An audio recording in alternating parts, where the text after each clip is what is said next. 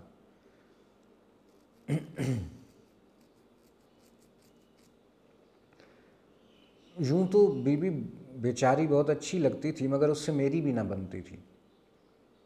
میں کوٹھے پر بیٹھا سوال نکال رہا ہوں، داؤ جی نیچے بیٹھے ہیں اور بیوی اوپر برساتی سے ایندھن لینے آئی تو ذرا رک کر مجھے دیکھا، پھر منڈیر سے جھانک کر بولی، داؤ جی پڑھ نہیں رہا، تنکوں سے چارپائیاں بنا رہا ہے۔ میں غسیل بچے کی طرح منہ چڑھا کر کہتا، تجھے کیا نہیں پڑھتا، تو کیوں بڑ بڑ کرتی ہے، آئی بڑی تھانے دارنی۔ اور داؤ جی نیچے سے آنکھ لگا کر کہتے، نا گولو، بہنوں سے جھگڑا نہیں کرتے۔ اور میں زور سے چلاتا، پڑھ رہا ہوں جی، جھوٹ بولتی ہے۔ داؤ جی آہستہ آہستہ سیڑھیاں چڑھ کر اوپر آ جاتے اور کاپیوں کے نیچے نیم پوشیدہ چارپائیاں دیکھ کر کہتے، قرت بیٹا تو اس کو چڑھایا نہ کر، یہ جن بڑی مشکل سے قابو کیا ہے، اگر ایک بار بگڑ گیا تو مشکل سے سنبھلے گا۔ بیوی کہتی، کاپی اٹھا کر دیکھ لو داؤ جی، اس کے نیچے ہے وہ چارپائی جس سے کھیل رہا تھا۔ میں قہر آلود نگاہوں سے بیوی کو دیکھتا اور وہ لکڑیاں اٹھا کر نیچے اتر آتی۔ پھر داؤ جی سمجھاتے کہ بیوی یہ کچھ تیرے فائدے کے لیے ہی تو کہتی ہے، ورنہ اسے کیا پڑی ہے کہ مجھے بتاتی پھرے، فیل ہو یا پاس اس کی بلا سے، مگر وہ تیری بھلائی چاہتی ہے، تیری بہتری چاہتی ہے۔ اور داؤ جی کی یہ بات ہرگز سمجھ میں نہ آتی تھی، میری شکایتیں کرنے والی بھلا میری بھلائی کیوں کر چاہ سکتی تھی؟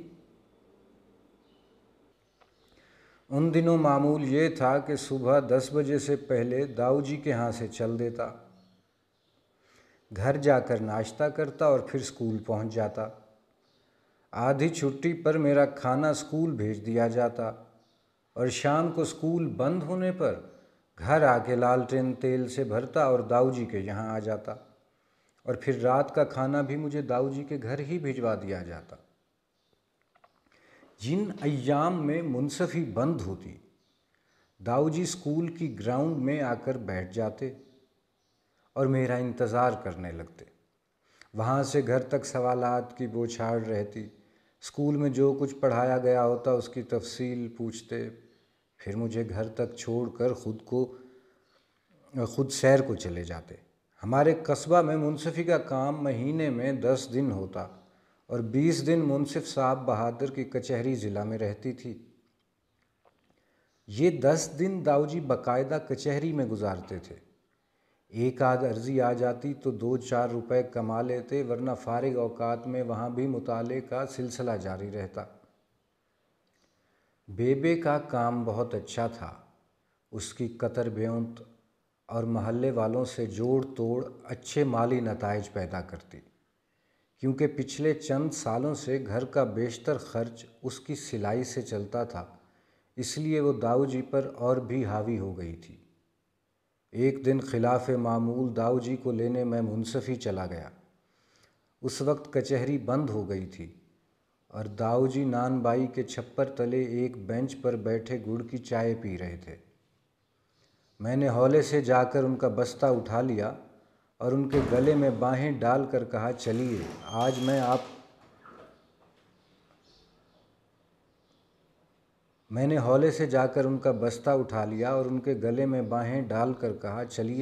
آپ کو لینے آیا ہوں۔ انہوں نے میری طرف دیکھے بغیر چائے کے بڑے بڑے گھونٹ بھرے، ایک آنا جیب سے نکال کر نان بائی کے حوالے کیا اور چپ چاپ میرے ساتھ چل دیے۔ میں نے شرارت سے ناچ کر کہا، گھر چلیے، بیبے کو بتاؤں گا کہ آپ چوری چوری یہاں چائے پیتے ہیں۔ داؤ جی جیسے شرمندگی ٹالنے کو مسکرائے اور بولے، اس کی چائے بہت اچھی ہوتی ہے اور گڑ کی چائے سے تھکن بھی دور ہو جاتی ہے، پھر یہ ایک آنا گلاس بھر کے دیتا ہے، تم اپنی بیبے سے نہ کہنا، خواہ ہنگامہ کھڑا کر دے گی۔ پھر انہوں نے خوف زدہ ہو کر کچھ مایوس ہو کر کہا، اس کی تو فطرت ہی ایسی ہے۔ اس دن مجھے داؤ جی پر بہت رحم آیا۔ میرا جی ان کے لیے بہت کچھ کرنے کو چاہنے لگا، مگر اس میں نے بیبے سے نہ کہنے کا ہی وعدہ کر کے ان کے لیے بہت کچھ کیا۔ جب اس واقعے کا ذکر میں نے اماں سے کیا تو وہ بھی کبھی میرے ہاتھ اور کبھی نوکر کی معرفت داؤ جی کے ہاں دودھ پھل اور چینی وغیرہ بھیجنے لگیں، مگر اس رسد سے داؤ جی کو کبھی بھی کچھ نصیب نہ ہوا۔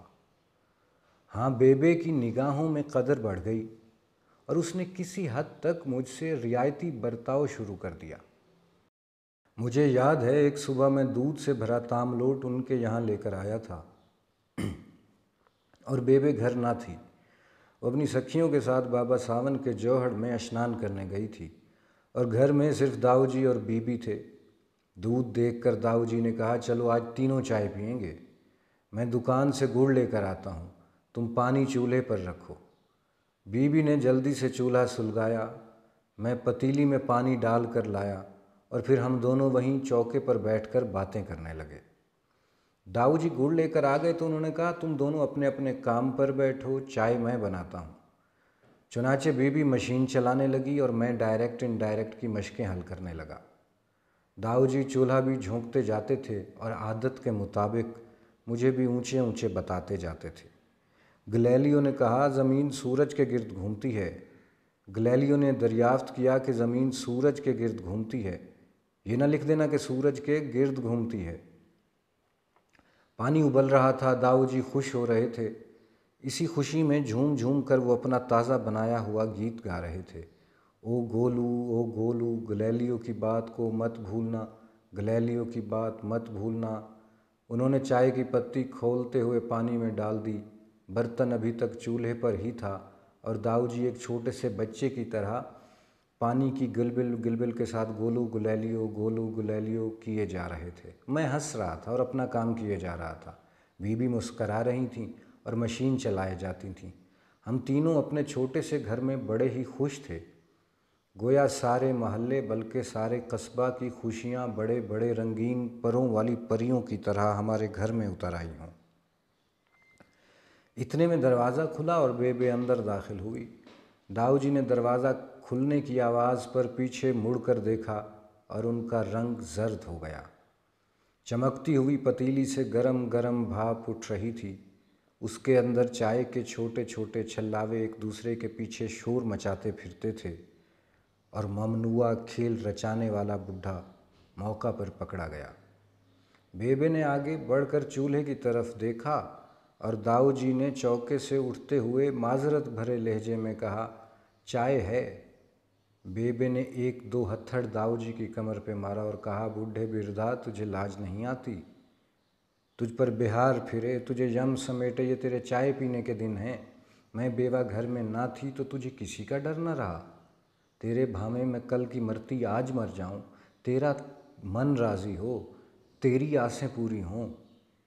کس مرن جوگی نے جنا اور کس لیک کی ریکھا نے میرے پلے باندھ دیا۔ تجھے موت نہیں آتی؟ ہوں تجھے کیوں آئے گی؟ اس فکرے کی گردان کرتے ہوئے بیبے بھیڑنی کی طرح چوکے پر چڑھی، کپڑے سے پتیلی پکڑ کر چولہے سے اٹھائی اور زمین پہ دے ماری۔ گرم گرم چائے کے چھپاکے داؤ جی کی پنڈلیوں اور پاؤں پر گرے اور وہ او تیرا بھلا ہو جائے، او تیرا بھلا ہو جائے کہتے وہاں سے ایک بچے کی طرح بھاگے اور بیٹھک میں گھس گئے۔ ان کے اس فرار بلکہ انداز فرار کو دیکھ کر میں اور بی بی ہنسے بنا نہ رہ سکے اور ہماری ہنسی کی آواز ایک ثانیہ کے لیے چاروں دیواروں سے ٹکرائی۔ میں تو خیر بچ گیا، لیکن بیبے نے سیدھے جا کر بی بی کو بالوں سے پکڑ لیا اور چیخ کر بولی، میری سوت، بڈھے سے تیرا کیا ناتا ہے؟ بتا، نہیں تو پران لیتی ہوں۔ تو نے اس کو چائے کی کنجی کیوں دی؟ بی بی بیچاری پھس پھس رونے لگی تو میں اندر بیٹھک میں کھسک آیا۔ داؤ جی اپنی مخصوص کرسی پر بیٹھے تھے اور اپنے پاؤں سہلا رہے تھے۔ پتہ نہیں انہیں اس حالت میں دیکھ کر مجھے کیوں گدگدی ہوئی۔ میں الماری کے اندر منہ کر کے ہنسنے لگا۔ انہوں نے ہاتھ کے اشارے سے مجھے پاس بلایا اور بولے، شکر کردگار کنم کہ گرفتارم و مصیبت نہ کہ معصیت۔ تھوڑی دیر رک کر پھر کہا، میں تو اس کے کتوں کا بھی کتا ہوں جس کے سرے مطہر پر مکے کی ایک کم نصیب بڑھیا غلاظت پھینکا کرتی تھی۔ میں نے حیرانی سے ان کی طرف دیکھا تو وہ بولے، آقائے نامدار کا ایک ادنا حلقہ بگوش گرم پانی کے چم چھیٹے پرنے پر نالا و شیون کرے تو لعنت ہے اس کی زندگی پر۔ وہ اپنے محبوب کے طفیل نار جہنم سے بچا لے۔ خدا ابراہیم مجھے جرت عطا کرے، مولا ایوب مجھے صبر کی نعمت دے۔ میں نے کہا داؤ جی آقائے نامدار کون؟ تو داؤ جی کو یہ سن کر ذرا تکلیف ہوئی۔ انہوں نے شفقت سے کہا جان پدر یوں نہ پوچھا کر، میرے استاد میرے حضرت کی روح کو مجھ سے بیزار نہ کر۔ وہ میرے آقا بھی تھے، میرے باپ بھی اور میرے استاد بھی۔ وہ تیرے دادا استاد ہیں، دادا استاد۔ اور انہوں نے دونوں ہاتھ سینے پر رکھ لیے۔ آقائے نامدار کا لفظ اور کوہتائی قسمت مجوزہ کی ترکیب میں نے پہلی بار داؤ جی سے سنی تھی۔ یہ واقعہ سنانے میں انہوں نے کتنی ہی دیر لگا دی، کیونکہ ایک ایک فقرے کے بعد فارسی کے بے شمار نعتی اشعار پڑھتے تھے اور بار بار اپنے استاد کی روح کو ثواب پہنچاتے تھے۔ جب وہ یہ واقعہ بیان کر چکے تو میں نے بڑے ادب سے پوچھا داؤ جی آپ کو اپنے استاد صاحب اس قدر اچھے کیوں لگتے تھے اور آپ ان کا نام لے کر ہاتھ کیوں جوڑتے ہیں؟ اپنے آپ کو ان کا نوکر کیوں کہتے ہیں؟ داؤ جی نے مسکرا کر کہا جو طویلے کے ایک خر کو ایسا بنا دے کہ لوگ یہ کہیں یہ منشی چنت رام جی ہیں، وہ مسیحا نہ ہو، آقا نہ ہو تو پھر کیا ہو؟ میں چارپائی کے کونے سے آہستہ آہستہ پھسل کر بستر میں پہنچ گیا اور چاروں طرف رضائی لپیٹ کر داؤ جی کی طرف دیکھنے لگا، جو سر جھکا کر کبھی اپنے پاؤں کی طرف دیکھتے تھے اور کبھی پنڈلیاں سہلاتے تھے۔ چھوٹے چھوٹے وقفوں کے بعد ذرا سا ہنستے اور پھر خاموش ہو جاتے۔ کہنے لگے میں کیا تھا اور کیا ہو گیا؟ حضرت مولانا کی پہلی آواز کیا تھی؟ میری طرف سر مبارک اٹھا کر فرمایا چوپال زادے ہمارے پاس آؤ۔ میں لاٹھی ٹیکتا ان کے پاس جا کھڑا ہوا۔ چھتا پٹھار اور دیگر دیہات کے لڑکے نیم دائرہ بنائے ان کے سامنے بیٹھے سبق یاد کر رہے تھے۔ ایک دربار لگا تھا اور کسی کو آنکھ اوپر اٹھا کر دیکھنے کی ہمت نہ تھی۔ میں حضور کے قریب گیا تو فرمایا بھائی ہم تم کو روز یہاں بکریاں چراتے دیکھتے ہیں، انہیں چرنے چگنے کے لیے چھوڑ دیا کرو اور ہمارے پاس آ جایا کرو، کچھ پڑھ لیا کرو۔ پھر حضور نے میری عرض سنے بغیر پوچھا کہ کیا نام ہے تمہارا؟ میں نے گنواروں کی طرح کہا چنتو۔ مسکرائے، تھوڑا سا ہنسے بھی، فرمانے لگے پورا نام کیا ہے؟ میں خود ہی پھر حضور نے میری عرض سنے بغیر پوچھا کیا نام ہے تمہارا؟ میں نے گنواروں کی طرح کہا چنتو۔ مسکرائے، تھوڑا سا ہنسے بھی اور فرمانے لگے پورا نام کیا ہے؟ پھر خود ہی بولے چنت رام ہوگا۔ میں نے سر ہلا دیا۔ حضور کے شاگرد کتاب سے نظریں چرا کر میری طرف دیکھ رہے تھے۔ میرے گلے میں کھدر کا لمبا سا کرتا تھا، پائجامہ کی بجائے صرف لنگوٹ بندھا تھا، پاؤں میں ادھوڑی کے موٹے جوتے اور سر پر سرخ رنگ کا جانگیا لپیٹا ہوا تھا۔ بکریاں میں نے بات کاٹ کر پوچھا آپ بکریاں چراتے تھے داؤ جی؟ ہاں وہ فخر سے بولے میں گڈریا تھا اور میرے باپ کی 12 بکریاں تھیں۔ حیرانی سے میرا منہ کھلا رہ گیا اور میں نے معاملہ کی تہ تک پہنچنے کے لیے جلدی سے پوچھا اور آپ اسکول کے پاس بکریاں چرایا کرتے تھے؟ داؤ جی نے کرسی چارپائی کے قریب کھینچ لی اور اپنے پاؤں پائے پر رکھ کر بولے جان پدر اس زمانے میں تو شہروں میں بھی اسکول نہیں ہوتے تھے، میں تو گاؤں کی بات کر رہا ہوں۔ آج سے 74 برس پہلے کوئی تمہارے MB ہائی اسکول کا نام بھی نہ جانتا تھا۔ وہ تو میرے آقا کو پڑھانے کا شوق تھا۔ ارد گرد کے لوگ اپنے لڑکے 4 حرف پڑھنے کو ان کے پاس بھیج دیتے۔ ان کا سارا خاندان زیور تعلیم سے آراستہ اور دینی اور دنیاوی نعمتوں سے مالا مال تھا۔ والد ان کے ضلع بھر کے ایک ہی حکیم اور چوٹی کے مبلغ تھے۔ حضور کے والد کو دیکھنا مجھے نصیب نہیں ہوا، لیکن آپ کی زبانی ان کے تبحر علمی کی سب داستانیں سنیں۔ شیفتہ اور حکیم مومن خان مومن سے ان کے بڑے مراسم تھے، اور خود مولانا کی تعلیم دلی میں مفتی آزردہ مرحوم کی نگرانی میں ہوئی تھی۔ مجھے داؤ جی کے موضوع سے بھٹک جانے کا ڈر تھا، اس لیے میں نے جلدی سے پوچھا، پھر آپ نے حضرت مولانا کے پاس پڑھنا شروع کر دیا؟ ہاں، داؤ جی اپنے آپ سے باتیں کرنے لگے۔ ان کی باتیں ہی کچھ ایسی تھیں، ان کی نگاہیں ہی کچھ ایسی تھیں، جس طرف توجہ فرماتے بندے سے مولا کر دیتے تھے۔ مٹی کے ذرے کو اکسیر کی خاصیت دے دیتے تھے۔ میں تو اپنی لاٹھی زمین پر ڈال کر ان کے پاس بیٹھ گیا۔ فرمایا، اپنے بھائیوں کے بوریے پر بیٹھو۔ میں نے کہا، جی 18 برس دھرتی پر بیٹھے گزر گئے، اب کیا فرق پڑتا ہے؟ پھر مسکرا دیے، اپنے چوبی صندوقچے سے حروف ابجد کا ایک مقوہ نکالا اور بولے، الف بے بے تے۔ سبحان اللہ، کیا آواز تھی، کس شفقت سے بولے تھے، کس لہجہ میں فرما رہے تھے، الف بے پے تے۔ اور داؤ جی ان حرفوں کا ورد کرتے ہوئے اپنے ماضی میں کھو گئے۔ تھوڑی دیر بعد انہوں نے اپنا دایاں ہاتھ اٹھا کر کہا، ادھر راہٹ تھا اور اس کے ساتھ مچھلیوں کا حوض۔ پھر انہوں نے اپنا بایاں ہاتھ ہوا میں لہرا کر کہا، اور اس طرف مزارعین کے کوٹھے۔ دونوں کے درمیان حضور کا باغیچہ تھا اور سامنے ان کی عظیم الشان حویلی۔ اس باغیچے میں ان کا مکتب تھا۔ در فیض کھلا تھا، جس کا جی چاہے آئے، نہ مذہب کی قید نہ مسلک کی پابندی۔ میں نے کافی دیر سوچنے کے بعد بادب با ملاحظہ قسم کا فقرہ تیار کر کے پوچھا، حضرت مولانا کا اسم گرامی شریف کیا تھا؟ تو پہلے انہوں نے میرا فقرہ ٹھیک کیا اور پھر بولے، حضرت اسماعیل چشتی فرماتے تھے کہ ان کے والد ہمیشہ انہیں جانے جانا کہہ کر پکارتے تھے۔ کبھی جانے جانا کی رعایت سے مظہر جانے جانا بھی کہہ دیتے تھے۔ میں ایسی دلچسپ کہانی سننے کا ابھی اور بھی خواہش مند تھا کہ داؤ جی اچانک رک گئے اور بولے، سبسڈیئری سسٹم کیا تھا؟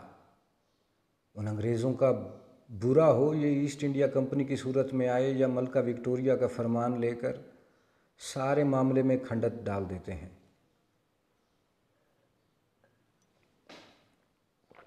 سوا کے پہاڑے کی طرح میں نے سبسڈیئری سسٹم کا ڈھانچہ ان کی خدمت میں پیش کر دیا۔ پھر انہوں نے میز سے گرامر کی کتاب اٹھائی اور بولے، باہر جا کر دیکھ کے آ، تیری بیبے کا غصہ کم ہوا کہ نہیں؟ میں دوات میں پانی ڈالنے کے بہانے باہر گیا تو بیبے کو مشین چلاتے اور بی کو چوکا صاف کرتے پایا۔ داؤ جی کی زندگی میں بیبے والا پہلو بڑا ہی کمزور تھا۔ جب وہ دیکھتے کہ گھر میں متلا صاف ہے اور بیبے کے چہرے پر کوئی شکن نہیں ہے تو وہ پکار کر کہتے، سب ایک ایک شعر سناؤ۔ پہلے مجھی سے تقاضا ہوتا اور میں چھوٹتے ہی کہتا، لازم تھا کہ دیکھو میرا رستہ کوئی دن اور، تنہا گئے کیوں اب رہو تنہا کوئی دن اور۔ اس پر وہ تالی بجاتے اور کہتے، اولین شعر نہ سنوں گا، اردو کا کم سنوں گا اور مسلسل نظم کا ہرگز نہ سنوں گا۔ اس پر وہ تالی بجاتے اور کہتے، اولین شعر نہ سنوں گا، اردو کا کم سنوں گا اور مسلسل نظم کا ہرگز نہ سنوں گا۔ بی بھی میری طرح اکثر اس شعر سے شروع کرتی، شنیدم کے شاپور دم در کشید، چو خسرو براتش قلم در کشید۔ اس پر داؤ جی ایک مرتبہ پھر آرڈر پکارتے۔ بی کینچی رکھ کر کہتی، شورے شدو از خواب عدم چشم کشوریم دیدیم کہ باقی ست شب فتنہ غنودیم۔ داؤ جی شاباش تو ضرور کہہ دیتے، لیکن ساتھ یہ بھی کہہ دیتے کہ بیٹا یہ شعر تو کئی مرتبہ سنا چکی ہو۔ پھر وہ بیبے کی طرف دیکھ کر کہتے، بھئی آج تمہاری بیبے بھی ایک شعر سنائے گی۔ مگر بیبے روکھا سا جواب دے دیتی، مجھے نہیں آتے یہ شعر گپت۔ اس پر داؤ جی کہتے، گھوڑیاں ہی سنا دے۔ اپنے بیٹوں کے بیاہ کی گھوڑیاں ہی گا دے۔ اس پر بیبے کے ہونٹ مسکرانے کو کرتے، لیکن وہ مسکرا نہ سکتی اور داؤ جی عین عورتوں کی طرح گھوڑیاں گانے لگتے۔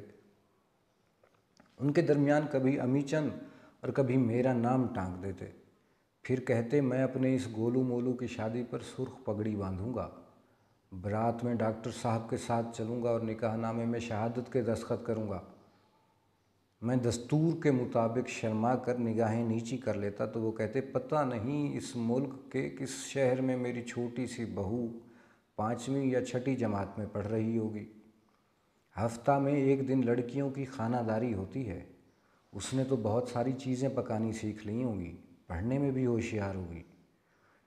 اس بدھو کو تو یہ بھی یاد نہیں رہتا کہ مادیاں گھوڑیاں ہوتی ہیں یا مرغی، وہ تو فر سب کچھ سناتی ہوگی۔ میں تو اس کو فارسی پڑھاؤں گا، پہلے اس کو خطاطی کی تعلیم دوں گا، پھر خط شکستہ سکھاؤں گا۔ مستورات کو خط شکستہ نہیں آتا، میں اپنی بہو کو سکھا دوں گا۔ سن گولو، پھر میں تیرے پاس ہی رہوں گا، میں اور میری بہو فارسی میں باتیں کریں گے۔ وہ بات بات پر بے فرمائد کہے گی اور تو احمقوں کی طرح منہ دیکھا کرے گا۔ پھر وہ سینے پر ہاتھ رکھ کر جھکتے، خیل خوب کہتے، جان پدر چھرائیں کھدر زحمت می کشی، خوب یاد دارم، اور پتہ نہیں کیا کیا کچھ کہتے۔ بے چارے داؤ جی چٹائی پر اپنی چھوٹی سی دنیا بسا کر اس میں فارسی کے فرمان جاری کیے جاتے۔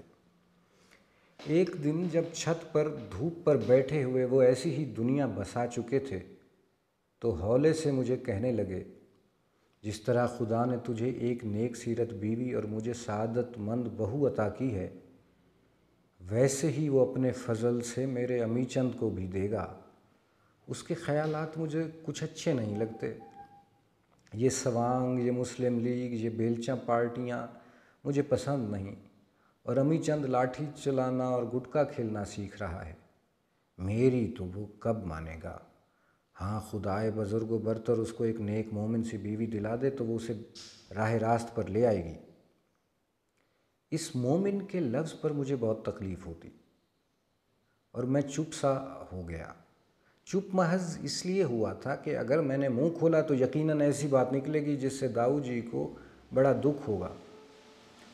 میری اور امی چند کی تو خیر باتیں ہی تھیں، لیکن 12 جنوری کو بی بی کی بارات سچ مچ آ گئی، اور جیجا جی رام پرتاپ کے بارے میں داؤ جی مجھے بہت کچھ بتا چکے تھے کہ وہ بہت اچھا لڑکا ہے، اور اس شادی کے بارے میں انہوں نے جو استخارہ کیا تھا اس پر وہ پورا اترتا ہے۔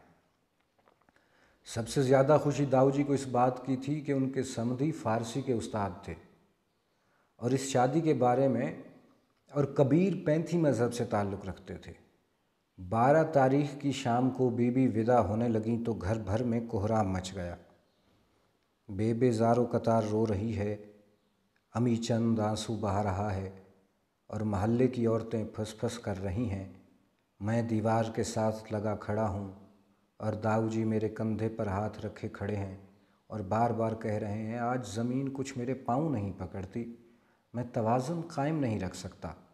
جیجا جی کے باپ بولے، منشی جی اب ہمیں اجازت دیجیے، تو بی بی بچھاڑ کھا کر گر پڑی، اسے چارپائی پر ڈالا، عورتیں ہوا کرنے لگیں اور داؤ جی میرا سہارا لے کر اس کی چارپائی کی طرف چلے۔ انہوں نے بی بی کو کندھے سے پکڑ کر اٹھایا اور کہا، یہ کیا ہوا بیٹا؟ اٹھو، یہ تو تمہاری نئی اور خود مختار زندگی کی پہلی گھڑی ہے، اسے یوں منحوس نہ بناؤ۔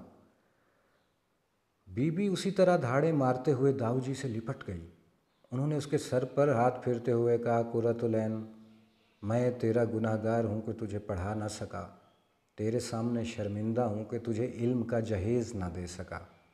تو مجھے معاف کر دے گی، اور شاید برخوردار رام پرتاپ بھی، لیکن میں اپنے آپ کو کبھی معاف نہ کر سکوں گا۔ میں خطا خار ہوں اور میرا خجل سر تیرے سامنے خم ہے۔ میں خطا کار ہوں اور میرا خجل سر تیرے سامنے خم ہے۔ یہ سن کر بی بی اور بھی زور زور سے رونے لگی اور داؤ جی کی آنکھوں سے کتنے سارے موٹے موٹے آنسوؤں کے قطرے ٹوٹ کر زمین پر گرے۔ ان کے سمدھی نے آگے بڑھ کر کہا، منشی جی آپ فکر نہ کریں، میں بیٹی کو کریمہ پڑھا دوں گا۔ داؤ جی ادھر پلٹے اور ہاتھ جوڑ کر بولے، کریمہ تو یہ پڑھ چکی ہے، گلستان بوستان بھی ختم کر چکا ہوں، لیکن میری حسرت پوری نہیں ہوئی۔ اس پر وہ ہنس کر بولے، ساری گلستان تو میں نے بھی نہیں پڑھی، جہاں عربی آتی تھی آگے گزر جاتا تھا۔ داؤ جی اسی طرح ہاتھ جوڑے کتنی دیر خاموش کھڑے رہے۔ بی بی نے گوٹا لگی سرخ رنگ کی ریشمی چادر سے ہاتھ نکال کر پہلے امی چند اور پھر میرے سر پر ہاتھ پھیرا اور سکھیوں کے بازوؤں میں ڈیوڑی کی طرف چل دی۔ داؤ جی میرا سہارا لے کر چلے تو انہوں نے مجھے اپنے ساتھ زور سے بھینچ کر کہا، یہ لو، یہ بھی رو رہا ہے، دیکھو ہمارا سہارا بنا پھرتا ہے۔ او گولو، او مردم دیدہ، تجھے کیا ہو گیا؟ جانے پدر تو کیوں؟ اس پر ان کا گلا رندھ گیا اور میرے آنسو بھی تیز ہو گئے۔ بارات والے تانگوں اور اکوں پر سوار تھے۔ بی بی رتھ میں جا رہی تھی، اس کے پیچھے امی چند اور میں، اور ہمارے درمیان میں داؤ جی پیدل چل رہے تھے۔ اگر بی بی کی چیخ ذرا زور سے نکل جاتی تو داؤ جی آگے بڑھ کر رتھ کا پردہ اٹھاتے اور کہتے، لا حول پڑھو بیٹا، لا حول، اور خود آنکھوں پر رکھے رکھے ان کی پگڑی کا شملہ بھیگ گیا تھا۔ رانو ہمارے محلے کا بڑا ہی کثیف انسان تھا۔ بدی اور کینہ پروری اس کی طبیعت میں کوٹ کوٹ کر بھری تھی۔ وہ باڑہ جس کا میں نے ذکر کیا ہے اسی کا تھا۔ اس میں 20-30 بکریاں اور گائیں تھیں جن کا دودھ صبح و شام رانو گلی کے بغلی میدان میں بیٹھ کر بیچا کرتا۔ تقریباً سارے محلے والے اسی سے دودھ لیتے تھے اور اس کی شرارتوں کی وجہ سے دبتے بھی تھے۔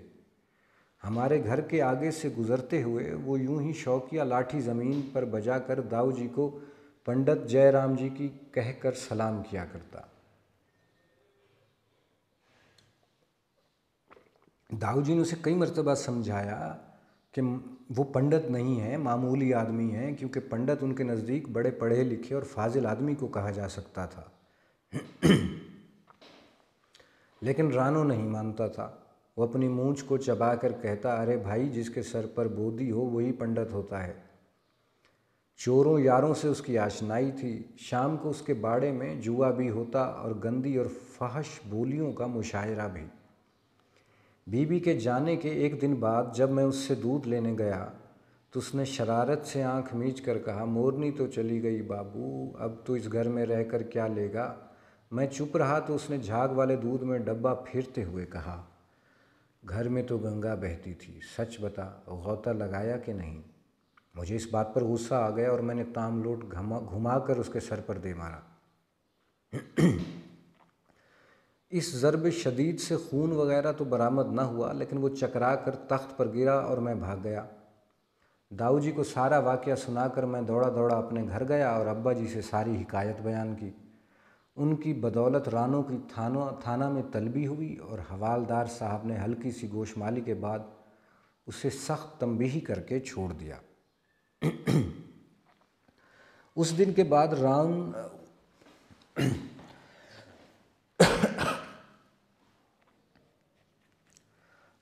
بعد رانو داؤ جی پر آتے جاتے طرح طرح کے فکرے کسنے لگا۔ وہ سب سے زیادہ مذاق ان کی بودی کا اڑایا کرتا تھا، اور واقعی داؤ جی کے فاضل سر پر وہ چپٹی سی بودی ذرا اچھی بھی نہ لگتی تھی، مگر وہ کہتے تھے یہ میری مرحوم ماں کی نشانی ہے اور مجھے اپنی زندگی کی طرح عزیز ہے۔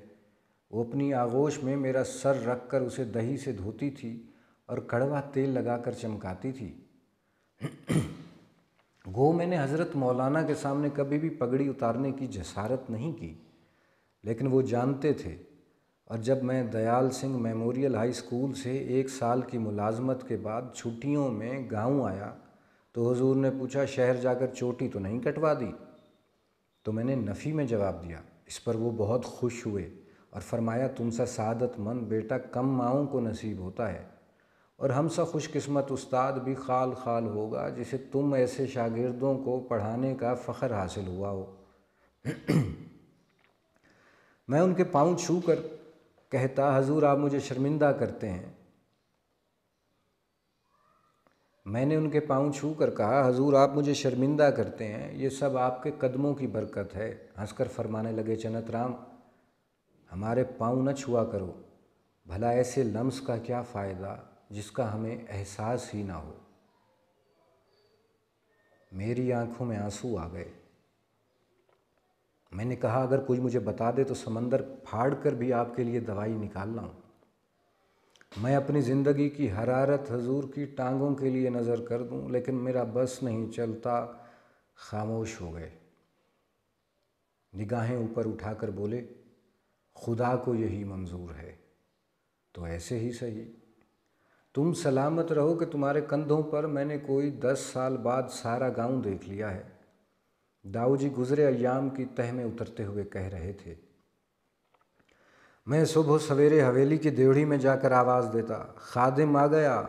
مستورات ایک طرف ہو جاتی تو حضور صحن سے آواز دے کر مجھے بلاتے اور میں اپنی قسمت کو سراہتا، جوڑے جوڑے ان کی طرف بڑھتا، پاؤں چھوتا اور پھر حکم کا انتظار کرنے لگتا۔ وہ دعا دیتے، میرے والدین کی خیریت پوچھتے، گاؤں کا حال دریافت فرماتے اور پھر کہتے، لو بھائی چنت رام ان گناہوں کی گٹھڑی کو اٹھا لو۔ میں سبد گل کی طرح ان کو اٹھا لیتا اور کمر پر لاد کر حویلی سے باہر آ جاتا۔ کبھی فرماتے ہمیں باغ کا چکر دو، کبھی حکم ہوتا سیدھے راہٹ کے پاس لے چلو، اور کبھی کبھار بڑی نرمی سے کہتے، چنت رام تھک نہ جاؤ تو ہمیں مسجد تک لے جاؤ۔ میں نے کئی بار عرض کیا، حضور روزانہ مسجد لے کر جایا کروں گا، مگر نہیں مانے۔ یہی فرماتے رہے کہ کبھی جی چاہتا ہے تو تم سے کہہ دیتا ہوں۔ میں وضو کرنے والے چبوترے پر بٹھا کر ان کے ہلکے ہلکے جوتے اتارتا، انہیں جھولی میں رکھ کر دیوار سے لگ کر بیٹھ جاتا۔ چبوترے سے حضور خود گھسٹ کر صف کی جانب جاتے تھے۔ میں نے صرف ایک مرتبہ انہیں اس طرح جاتے دیکھا تھا، اس کے بعد جرأت نہ ہوئی۔ ان کے جوتے اتارنے کے بعد دامن میں منہ چھپا لیتا اور پھر اسی وقت سر اٹھاتا جب وہ میرا نام لے کر یاد فرماتے۔ واپسی پر میں قصبے کی لمبی لمبی گلیوں کا چکر کاٹ کر حویلی کو لوٹتا تو فرماتے، ہم جانتے ہیں چنت رام تم ہماری خوشنودی کے لیے قصبہ کی سیر کراتے ہو، لیکن ہمیں بڑی تکلیف ہوتی ہے۔ ایک تو تم پر لدا لدا پھرتا ہوں، دوسرے تمہارا وقت ضائع کرتا ہوں، اور حضور سے کون کہہ سکتا کہ آقا یہ وقت ہی میری زندگی کا نقطۂ عروج ہے اور یہ تکلیف ہی میری حیات کا مرکز ہے۔ آپ تو فرماتے تھے کہ لدا لدا پھرتا ہوں، اور مجھے ایسے محسوس ہوتا تھا کہ ایک ہما ہے جس نے اپنا سایہ محض میرے لیے وقف کر دیا ہے۔ جس دن میں نے سکندر نامہ زبانی یاد کر کے انہیں سنایا، اس قدر خوش ہوئے گویا ہفت اقلیم کی بادشاہی نصیب ہو گئی۔ دین و دنیا کی ہر دعا سے مجھے مالا مال کیا، دست شفقت میرے سر پر پھیرا اور جیب سے 1 روپیہ نکال کر انعام دیا۔ میں نے اسے حجر اسود جان کر بوسہ دیا، آنکھوں سے لگایا اور سکندر کا افسر سمجھ کر پگڑی میں رکھ لیا۔ دونوں ہاتھ اوپر اٹھا کر دعائیں دے رہے تھے اور فرما رہے تھے، جو کام ہم سے نہ ہو سکا وہ تو نے کر دکھایا ہے، تو نیک ہے، خدا نے تجھے یہ سعادت نصیب کی۔ چنت رام تیرا موسیٰ چوپاں کا پیشہ ہے، تو شاہ بطحا کا پیرو ہے، اس لیے خدائے عز و جل تجھے برکت دیتا ہے، وہ تجھے اور بھی برکت دے گا، تجھے اور کشائش میسر آئے گی۔ داؤ جی یہ باتیں کرتے کرتے گھٹنوں پر سر رکھ کر خاموش ہو گئے۔ میرا امتحان قریب آ رہا تھا اور داؤ جی سخت ہوتے جا رہے تھے۔ انہوں نے میرے ہر فارغ وقت پر کوئی نہ کوئی کام پھیلا دیا تھا۔ ایک مضمون سے عہدہ برا ہو لیتا تو دوسرے کی کتابیں نکال کر سر پر سوار ہو جاتے تھے۔ پانی پینے اٹھتا تو سایہ کی طرح ساتھ ساتھ چلے آتے، اور نہیں تو تاریخ کے سن ہی پوچھتے جاتے۔ شام کے وقت اسکول پہنچنے کا انہوں نے وتیرہ بنا لیا تھا۔ ایک دن میں اسکول کے بڑے دروازے سے نکلنے کی بجائے بورڈنگ کی راہ کھسک لیا تو انہوں نے جماعت کے کمرے کے سامنے آ کر بیٹھنا شروع کر دیا۔ میں چڑچڑا اور ضدی ہونے کے علاوہ بد زبان بھی ہو گیا۔ داؤ جی کے بچے گویا میرا تکیہ کلام بن گیا تھا، اور کبھی کبھی جب ان کی یا ان کے سوالات کی سختی بڑھ جاتی تو میں انہیں کتے کہنے سے بھی نہ چوکتا۔ ناراض ہو جاتے تو بس اس قدر کہتے، دیکھ لے ڈومنی، تو کیسی باتیں کر رہا ہے، تیری بیوی بیاہ کر لاؤں گا تو پہلے اسے یہی بتاؤں گا کہ جان پدر یہ تیرے باپ کو کتا کہتا تھا۔ میری گالیوں کے بدلے وہ مجھے ڈومنی کہا کرتے تھے۔ اگر انہیں زیادہ دکھ ہوتا تو منہ چڑی ڈومنی کہتے، اس سے زیادہ نہ انہیں غصہ آتا اور نہ دکھ ہوتا تھا۔ میرے اصلی نام سے انہوں نے کبھی نہیں پکارا۔ میرے بڑے بھائی کا ذکر آتا تو بیٹا آفتاب، برخوردار آفتاب کہہ کر انہیں یاد کرتے تھے، لیکن میرے ہر روز نئے نئے نام رکھتے تھے، جن میں گولو انہیں بہت مرغوب تھا۔ تمبورا، دوسرے درجہ پر مسٹر ہونک اور اخفش سکوائر ان سب کے بعد آتے تھے، اور ڈومنی صرف غصہ کی حالت میں۔ کبھی کبھی میں ان کو بہت دق کرتا، وہ اپنی چٹائی پر بیٹھے کچھ پڑھ رہے ہیں، مجھے الجبرے کا ایک سوال دے رکھا ہے، اور میں سارے جہان کی ابجد کو ضرب دے دے کر تنگ آ چکا ہوں، تو میں کاپیوں اور کتابوں کے ڈھیر کو پاؤں سے پرے دھکیل کر اونچے اونچے گانے لگ جاتا، تیرے سامنے بیٹھ کے رونا تے دکھ تینوں نہیں ہو دسنا۔ داؤ جی حیرانی سے میری طرف دیکھتے تو میں تالیاں بجانے لگتا اور قوالی شروع کر دیتا، نہیں ہو نہیں ہو نہیں ہو دسنا تے دکھ تینوں نہیں ہو دسنا، دسنا دسنا تینوں تینوں تینوں سارے گاما رونا رونا، سارے گاما رونا رونا تے دیکھ تینوں۔ وہ اینک کے اوپر سے مسکراتے، میرے پاس آ کر کاپی اٹھاتے، صفحہ نکالتے اور تالیوں کے درمیان اپنا بڑا سا ہاتھ کھڑا کر دیتے۔ سن بیٹا، وہ بڑی محبت سے کہتے، یہ کوئی مشکل سوال ہے؟ جو ہی وہ سوال سمجھانے کے لیے ہاتھ نیچے کرتے، میں پھر تالیاں بجانے لگتا۔ دیکھ پھر، میں تیرا داؤ نہیں ہوں؟ وہ بڑے مان سے پوچھتے۔ نہیں، میں منہ پھاڑ کر جواب دیتا۔ تو اور کون ہے؟ وہ مایوس سے ہو جاتے۔ وہ سچی سرکار، میں انگلی آسمان کی طرف کر کے شرارت سے کہتا، وہ سچی سرکار، وہ سب کا پالنے والا، بول بکرے سب کا والی کون؟ وہ میرے پاس سے اٹھ کر جانے لگتے تو میں ان کی کمر میں ہاتھ ڈال دیتا۔ داؤ جی خفا ہو گئے کیا؟ وہ مسکرانے لگتے، چھوڑ تمبورے، چھوڑ بیٹا، میں تو پانی پینے جا رہا تھا، مجھے پانی تو پی آنے دے۔ میں جھوٹ موٹ برا مان کر کہتا، لو جی، جب مجھے سوال سمجھنا ہوا تو داؤ جی کو پانی یاد آ گیا۔ وہ آرام سے بیٹھ جاتے اور کاپی کھول کر کہتے، اخفش سکوئر، جب تجھے 4x کا مربع نظر آ رہا تھا تو تو نے تیسرا فارمولہ کیوں نہ لگایا؟ اور اگر ایسا نہ بھی کرتا تو؟ اور اس کے بعد پتہ نہیں داؤ جی کتنے دن تک پانی نہ پیتے۔ فروری کے دوسرے ہفتہ کی بات ہے۔ امتحان میں کل 1.5 مہینہ رہ گیا تھا، اور مجھ پر آنے والے خطرناک وقت کا خوف بھوت بن کر سوار ہو گیا تھا۔ میں نے خود اپنی پڑھائی پہلے سے تیز کر دی تھی اور کافی سنجیدہ ہو گیا تھا، لیکن جیومیٹری کے مسائل میری سمجھ میں نہ آتے تھے۔ داؤ جی نے بہت کوشش کی، لیکن بات نہ بنی۔ آخر ایک دن انہوں نے کہا کہ کل 52 پروپوزیشنیں ہیں، زبانی یاد کر لے، اس کے سوا کوئی چارہ نہیں۔ چنانچہ میں انہیں رٹنے میں مصروف ہو گیا، لیکن جو پروپوزیشن رات کو یاد کرتا صبح کو بھول جاتا تھا۔ میں دل برداشتہ ہو کر ہمت چھوڑ سی بیٹھا۔ ایک رات داؤ جی مجھ سے جیومیٹری کی شکلیں بنوا کر اور مشقیں سن کر اٹھے تو وہ بھی کچھ پریشان سے ہو گئے تھے۔ میں بار بار اٹکا تھا۔ انہیں بہت کوفت ہوئی تھی۔ مجھے سونے کی تاکید کر کے وہ اپنے کمرے میں چلے گئے، تو میں کاپی پینسل لے کر بیٹھ گیا اور رات کے 1:30 بجے تک لکھ لکھ کر رٹا لگاتا رہا۔ مگر جب کتاب بند کر کے لکھنے لگتا تو چند فقروں کے بعد اٹک جاتا۔ مجھے داؤ جی کا مایوس چہرہ یاد کر کے اور اپنی حالت کا اندازہ کر کے رونا آ گیا، اور میں باہر صحن میں آ کر سیڑھیوں پر بیٹھ کر سچ مچ رونے لگا۔ گھٹنوں پر سر رکھے رو رہا تھا اور سردی کی شدت سے کانپ رہا تھا۔ اس طرح بیٹھے بیٹھے کوئی 1.5 گھنٹہ گزر گیا، تو میں نے داؤ جی کی عزت بچانے کے لیے یہی ترکیب سوچی کہ دیوڑی کا دروازہ کھول کر چپکے سے نکل جاؤں اور پھر واپس کبھی نہ آؤں۔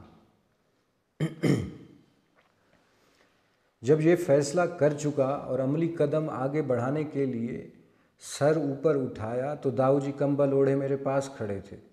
انہوں نے مجھے بڑے پیار سے اپنے ساتھ لگایا تو سسکیوں کا لامتناہی سلسلہ صحن میں پھیل گیا۔ داؤ جی نے میرا سر چوم کر کہا، لے بھائی تنبورے، میں تو یوں نہ سمجھتا تھا، تو تو بہت ہی کم ہمت نکلا۔ پھر انہوں نے مجھے اپنے ساتھ کمبل میں لپیٹ لیا اور بیٹھک میں لے آئے۔ بستر میں بٹھا کر انہوں نے میرے چاروں طرف رضائی لپیٹی اور خود پاؤں اوپر کر کے کرسی پر بیٹھ گئے۔ انہوں نے کہا، جانے پدر، اقلیدس چیز ہی ایسی ہے، تو اس کے ہاتھوں یوں نالا ہے، میں اس سے اور طرح تنگ ہوا تھا۔ حضرت مولانا کے پاس جبر و مقابلہ اور اقلیدس کی جس قدر کتابیں تھیں، انہیں میں اچھی طرح پڑھ کر اپنی کاپیوں پر اتار چکا تھا۔ کوئی ایسی بات نہیں تھی جس سے الجھن ہوتی۔ میں نے یہ جانا کہ ریاضی کا ماہر ہو گیا ہوں، لیکن ایک رات میں اپنی کھاٹ پر پڑا متساوی الساقین کے ایک مسئلہ پر غور کر رہا تھا کہ بات الجھ گئی۔ میں نے دیا جلا کر شکل بنائی اور اس پر غور کرنے لگا۔ جبر و مقابلہ کی روح سے اس کا جواب ٹھیک آتا تھا، لیکن علم ہندسہ سے پایہ ثبوت کو نہ پہنچتا تھا، اور میں ساری رات کاغذ سیاہ کرتا رہا، لیکن تیری طرح سے رویا نہیں۔ الگ صبح میں حضرت کی خدمت میں حاضر ہوا تو انہوں نے اپنے دست مبارک سے کاغذ پر شکل کھینچ کر سمجھانا شروع کیا، لیکن جہاں مجھے الجھن ہوئی تھی وہیں حضرت مولانا کی طبع رسا کو بھی کوفت ہوئی۔ فرمانے لگے، چنت رام، اب ہم تم کو نہیں پڑھا سکتے۔ جب استاد اور شاگرد کا علم ایک سا ہو جائے تو شاگرد کو کسی اور معلم کی طرف رجوع کرنا چاہیے۔ میں نے جرأت کر کے کہہ دیا، حضور، اگر کوئی اور یہ جملہ کہتا تو میں اسے کفر کے مترادف سمجھتا، لیکن آپ کا ہر حرف اور ہر شوشہ میرے لیے حکم ربانی سے کم نہیں، اس لیے خاموش ہوں۔ بھلا آقائے غزنوی کے سامنے ایاز کی مجال، لیکن حضور مجھے بہت دکھ ہوا ہے۔ فرمانے لگے، تم بے حد جذباتی آدمی ہو، بات تو سن لی ہوتی۔ میں نے سر جھکا کر کہا، ارشاد۔ فرمایا، دلی میں حکیم ناصر علی سیستانی علم ہندسہ کے بڑے ماہر ہیں، اگر تم کو اس کا ایسا ہی شوق ہے تو ان کے پاس چلے جاؤ اور اکتساب علم کرو، ہم ان کے نام رکا لکھ دیں گے۔ میں نے رضامندی ظاہر کی تو فرمایا، اپنی والدہ سے پوچھ لینا، اگر وہ رضامند ہوں تو ہمارے پاس آنا۔ والدہ مرحومہ سے پوچھا اور ان سے اپنی مرضی کے مطابق جواب پانا انہونی بات تھی، چنانچہ میں نے ان سے نہیں پوچھا۔ حضور پوچھتے تو میں دروغ بیانی سے کام لیتا کہ گھر کی لپائی تپائی کر رہا ہوں، جب فارغ ہوں گا تو والدہ سے عرض کروں گا، وغیرہ وغیرہ۔ چند ایام بڑے اضطرار کی حالت میں گزرے۔ میں دن رات اس شکل کو حل کرنے کی کوشش کر رہا تھا، مگر صحیح جواب برآمد نہ ہوتا۔ اس لا ینحل مسئلہ سے طبیعت میں اور انتشار پیدا ہوا۔ میں دلی جانا چاہتا تھا، لیکن حضور سے اجازت مل سکتی تھی نہ رکا۔ وہ والدہ کی رضامندی کے بغیر اجازت دینے والے نہ تھے، اور والدہ اس بڑھاپے میں کیسے آمادہ ہو سکتی تھیں؟ ایک رات جب سارا گاؤں سو رہا تھا اور میں تیری طرح پریشان تھا تو میں نے اپنی والدہ کی پٹاری سے اس کی کل پونجی 2 روپے چرائے اور نصف اس کے لیے چھوڑ کر گاؤں سے نکل گیا۔ خدا مجھے معاف کرے، میرے دونوں بزرگوں کی روحوں کو مجھ پر مہربان رکھے، واقعی میں نے بڑا گناہ کیا، اور ابد تک میرا سر ان دونوں کرم فرماؤں کے سامنے ندامت سے جھکا رہے گا۔ گاؤں سے نکل کر میں حضور کی حویلی کے پیچھے ان کی مسند کے پاس پہنچا، جہاں بیٹھ کر آپ پڑھاتے تھے۔ گھٹنوں کے بل ہو کر میں نے زمین کو بوسہ دیا اور دل میں کہا، بدقسمت ہوں، بے اجازت جا رہا ہوں، لیکن آپ کی دعاؤں کا عمر بھر محتاج رہوں گا۔ میرا قصور معاف نہ کیا تو آ کے قدموں میں جان دے دوں گا۔ اتنا کہہ کر اٹھا اور لاٹھی کاندھے پر رکھ کر میں وہاں سے چل دیا۔ سن رہا ہے؟ داؤ جی نے میری طرف غور سے دیکھ کر پوچھا۔ رضائی کے بیچ خار پشت بنے میں نے آنکھیں جھپکائیں اور ہولے سے کہا، جی۔ داؤ جی نے پھر کہنا شروع کر دیا، قدرت نے میری کمال مدد کی۔ ان دنوں جاکھل جنید سرسا حصار والی پٹڑی بن رہی تھی۔ یہی راستہ سیدھا دلی کو جاتا تھا اور یہیں مزدوری ملتی تھی۔ ایک دن میں مزدوری کرتا اور ایک دن چلتا۔ اس طرح تائید غیبی کے سہارے 16 دن میں دلی پہنچ گیا۔ منزل مقصود تو ہاتھ آ گئی تھی، لیکن گوہر مقصود کا سراغ نہ ملتا تھا۔ جس کسی سے پوچھتا حکیم ناصر علی سیستانی کا دولت خانہ کہاں ہے، نفی میں جواب ملتا۔ 2 دن ان کی تلاش جاری رہی، لیکن پتہ نہ پا سکا۔ قسمت یاور تھی، صحت اچھی تھی، انگریزوں کے لیے نئی کوٹھیاں بن رہی تھیں، وہاں کام پر جانے لگا۔ شام کو فارغ ہو کر حکیم صاحب کا پتہ معلوم کرتا اور رات کے وقت ایک دھرم شالہ میں کھیس پھینک کر گہری نیند سو جاتا۔ مثل مشہور ہے، جو اندہ یا بندہ۔ آخر ایک دن مجھے حکیم صاحب کی جائے رہائش معلوم ہو ہی گئی۔ وہ پتھر پھوڑوں کے محلہ کی ایک تیرہ و تاریک گلی میں رہتے تھے۔ شام کے وقت میں ان کی خدمت میں حاضر ہوا۔ ایک چھوٹی سی کوٹھڑی میں فروکش تھے اور چند دوستوں سے اونچے اونچے گفتگو ہو رہی تھی۔ میں جوتے اتار کر دہلیز کے اندر کھڑا ہو گیا۔ ایک صاحب نے پوچھا، کون ہے؟ میں نے سلام کر کے کہا، حکیم صاحب سے ملنا ہے۔ حکیم صاحب دوستوں کے حلقہ میں سر جھکائے بیٹھے تھے اور ان کی پشت میری طرف تھی۔ اسی طرح بیٹھے بولے، اس میں گرامی؟ میں نے ہاتھ جوڑ کر کہا، پنجاب سے آیا ہوں۔ میں بات پوری نہ کر پایا تھا کہ زور سے بولے، او ہو چنت رام ہو۔ میں کچھ جواب نہ دے سکا۔ فرمانے لگے، مجھے اسماعیل کا خط ملا ہے، لکھتا ہے شاید چنت رام تمہارے پاس آئے، ہمیں بتائے بغیر گھر سے فرار ہو گیا ہے، اس کی مدد کرنا۔ میں اسی طرح خاموش کھڑا رہا تو پاٹ دار آواز میں بولے، میاں اندر آ جاؤ، کیا چپ کا روزہ رکھا ہے؟ میں ذرا آگے بڑھا تو میری طرف نہ دیکھا اور ویسے ہی عروس نو کی طرح بیٹھے رہے۔ پھر قدرے تحکمانہ انداز میں کہا، برخوردار بیٹھ جاؤ۔ میں وہیں بیٹھ گیا تو اپنے دوستوں سے فرمایا، بھائی ذرا ٹھہرو، مجھے اس سے 2 ہاتھ تو کر لینے دو۔ پھر حکم ہوا، بتاؤ ہندسا کا کون سا مسئلہ تمہاری سمجھ میں نہیں آتا؟ میں نے ڈرتے ڈرتے عرض کیا تو انہوں نے اسی طرح کندھوں کی طرف اپنے ہاتھ بڑھائے اور آہستہ آہستہ کرتا یوں اوپر کھینچ لیا کہ ان کی کمر برہنہ ہو گئی۔ پھر فرمایا، بناؤ اپنی انگلی سے میری کمر پر ایک متساوی الساقین۔ مجھ پر سکتہ کا عالم طاری تھا، نہ آگے بڑھنے کی ہمت، نہ پیچھے ہٹنے کی طاقت۔ ایک لمحہ کے بعد بولے، میاں جلدی کرو، نابینا ہوں، کاغذ قلم کچھ نہیں سمجھتا۔ میں ڈرتے ڈرتے آگے بڑھا اور ان کی چوڑی چکلی کمر پر ہانپتی ہوئی انگلیوں سے متساوی الساقین بنانے لگا۔ جب وہ غیر مرئی شکل بن چکی تو بولے، اب اس نقطہ سین سے خط بے جیم پر عمود گراؤ۔ ایک تو میں گھبرایا ہوا تھا، دوسرے وہاں کچھ نہ آتا تھا۔ یوں ہی اٹکل سے میں نے ایک مقام پر انگلی رکھ کر عمود گرانا چاہا تو تیزی سے بولے، ہے کیا کرتے ہو، یہ نقطہ ہے کیا؟ پھر خود ہی بولے، آہستہ آہستہ عادی ہو جاؤ گے۔ وہ بول رہے تھے اور میں مبہوت بیٹھا تھا۔ یوں لگ رہا تھا کہ ابھی ان کے آخری جملے کے ساتھ نور کی لکیر متساوی الساقین بن کر ان کی کمر پر ابھر آئے گی۔ پھر داؤ جی دلی کے دنوں میں ڈوب گئے۔ ان کی آنکھیں کھلی تھیں، وہ میری طرف دیکھ رہے تھے لیکن مجھے نہیں دیکھ رہے تھے۔ میں نے بے چین ہو کر پوچھا، پھر کیا ہوا داؤ جی؟ پہلے وعدہ کر۔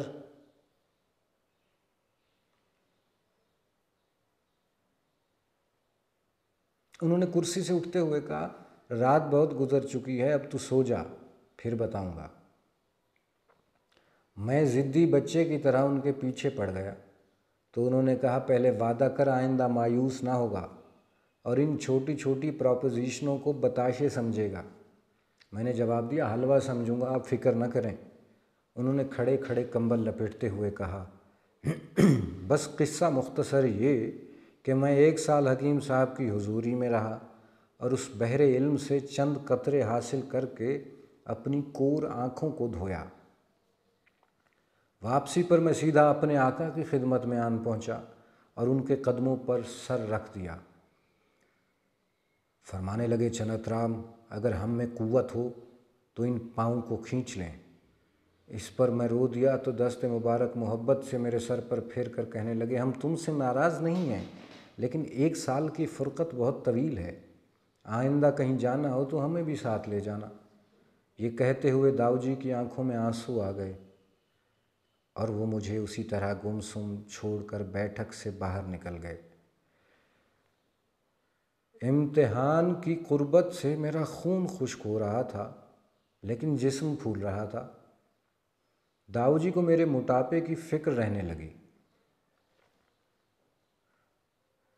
اکثر میرے کندھے پکڑ کر کہتے، اسب تازی بن، طویلہ خر نہ بن۔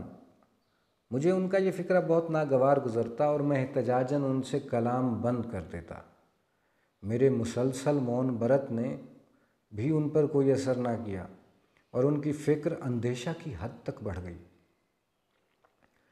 ایک صبح سیر کو جانے سے پہلے انہوں نے مجھے آ جگایا اور میری منتوں، خوشامدوں، گالیوں اور جھڑکیوں کے باوجود بستر سے اٹھا کر کوٹ پہنا کر کھڑا کر دیا۔ پھر وہ مجھے بازو سے پکڑ کر گویا گھسیٹتے ہوئے باہر گئے۔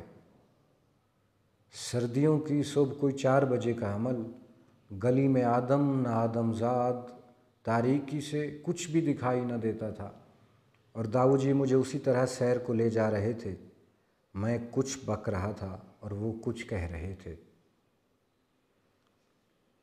ابھی گراں خوابی دور نہیں ہوئی، ابھی تنبورہ بڑبڑا رہا ہے۔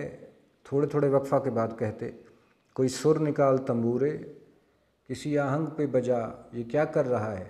جب ہم بستی سے دور نکل گئے اور صبح کی یخ ہوا نے میری آنکھوں کو زبردستی کھول دیا تو داؤ جی نے میرا بازو چھوڑ دیا۔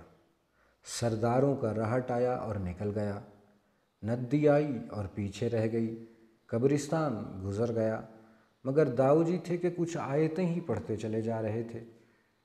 جب تھبا پر پہنچے تو میری روح فنا ہو گئی۔ یہاں سے لوگ دوپہر کے وقت بھی نہ گزرتے تھے کیونکہ پرانے زمانے میں یہاں ایک شہر غرق ہوا تھا۔ مرنے والوں کی روحیں اسی ٹیلے پہ رہتی تھیں اور آنے جانے والوں کا کلیجہ چبا جاتی تھیں۔ میں خوف سے کانپنے لگا تو داؤ جی نے میرے گلے کے گرد مفلر کو اچھی طرح لپیٹا اور کہا، سامنے ان 2 کیکروں کے درمیان اپنی پوری رفتار سے 10 چکر لگاؤ، پھر 100 لمبی سانسیں کھینچو اور چھوڑو، تب میرے پاس آؤ، میں یہاں بیٹھتا ہوں۔ میں تھبا سے جان بچانے کے لیے سیدھا ان کیکروں کی طرف روانہ ہو گیا۔ پہلے ایک بڑے سے ڈھیلے پر بیٹھ کر آرام کیا اور ساتھ ہی حساب لگایا کہ 6 چکروں کا وقت گزر چکا ہوگا۔ اس کے بعد آہستہ آہستہ اونٹ کی طرح کیکروں کے درمیان دوڑنے لگا۔ جب 10 یعنی 4 چکر پورے ہو گئے تو پھر اسی ڈھیلے پر بیٹھ کر لمبی لمبی سانسیں کھینچنے لگا۔ ایک تو درخت پر عجیب و غریب قسم کے جانور بولنے لگے تھے، دوسرے میری پسلی میں بلا کا درد شروع ہو گیا تھا۔ یہی مناسب سمجھا کہ تھبا پر جا کر داؤ جی کو سوئے ہوئے اٹھاؤں اور گھر لے جا کر خوب خاطر کروں۔ غصے سے بھرا اور دہشت سے لرزتا میں ٹیلے کے پاس پہنچا۔